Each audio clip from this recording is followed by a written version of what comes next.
Kadang juga sholat sendirian dan memperlama sujud terakhir. Dianggap di sini tempat yang paling afdol berdoa saat sujud adalah sujud terakhir tadi.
Assalamualaikum warahmatullahi.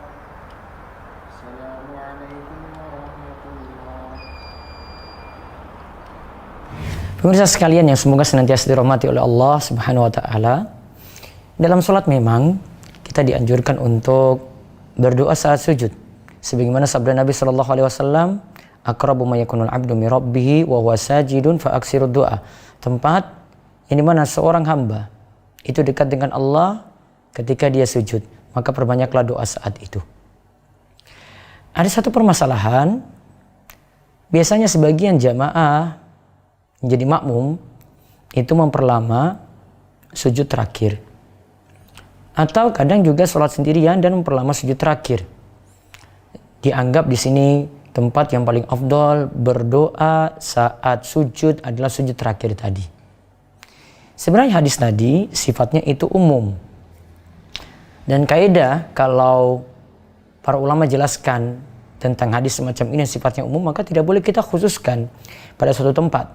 Maka kalau dikatakan tempat yang paling dekat seorang hamba dengan Allah adalah ketika dia sujud, maka dia perbanyak doa itu ketika sujud. Sujud yang mana?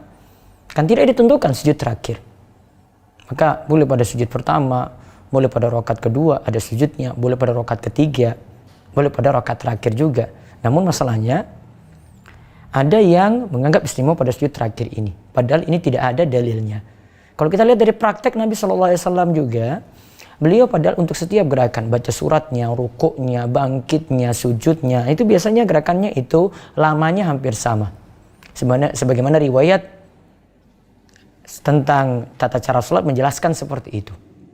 Bisa jadi ingin kami sampaikan di sini aturan ya. Ini aturan kalau kita ingin berdoa saat sujud.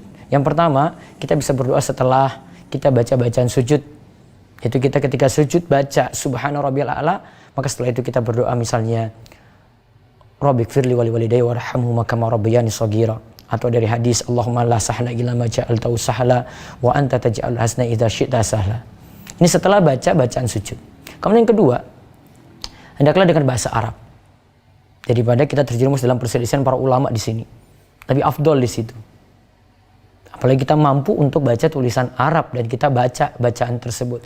Yang ketiga, masih boleh mengambil dari ayat Al-Quran digunakan untuk berdoa. Dan itu tidak masalah. Ya, tidak masalah saat itu. Sah-sah saja. Karena niatannya bukan tilawah Al-Quran, namun niatannya untuk berdoa. Misalnya doa Rabbana atina fid dunya hasanah wa fil akhirati hasanah wa qina adzabannar. Doa ini maksudnya kita lagi baca doa, bukan lagi baca ayat ya ketika kita sujud itu, dan seperti itu boleh. Kemudian yang keempat, aturannya adalah tidak boleh telat dari imam. Nah, ini biasanya yang melakukan sujud terakhir digunakan untuk doa tadi, doanya diletakkan pada sujud terakhir, biasanya dia manfaatkan ini sampai dia telat dari imam. Imamnya sudah mau salam, baru kemudian dia bangkit dari sujudnya, ikut tahiyat, akhirnya dia telat lagi di sini. Padahal makmum punya tugas untuk menjadikan imam untuk diikuti. Innama ju'ilal imamu liyu'tamma bihi fala takhtalifu alaih. Imam diangkat untuk diikuti, tidak boleh diselisih. Kemudian yang kelima, kami sarankan tidak khususkan pada sujud terakhir karena tidak ada dalilnya, tidak ada tuntunannya. Sehingga mana ada fatwa dari para ulama seperti Syekh Muhammad bin Shalih Al-Utsaimin tanggal ini, dia katakan seperti itu, tidak ada tuntunannya mengkhususkan sujud terakhir untuk berdoa. Kesimpulannya, silakan berdoa pada sujud manapun. Moga ya setiap sujud kita itu jadi tempat mustajab untuk berdoa dan Allah berikan kemudahan untuk doa-doa kita terkabul saat kita berdoa saat sujud. Namun bukan hanya sujud saja, bisa di tahiyat akhir sebelum salam karena ada riwayat tentang itu yang menunjukkan itu juga waktu terkabulnya doa di dalam sholat. Moga Allah beri taufik. Yuk klik tombol subscribe di bawah biar gak ketinggalan menyimak video bermanfaat dari Rumaiso TV.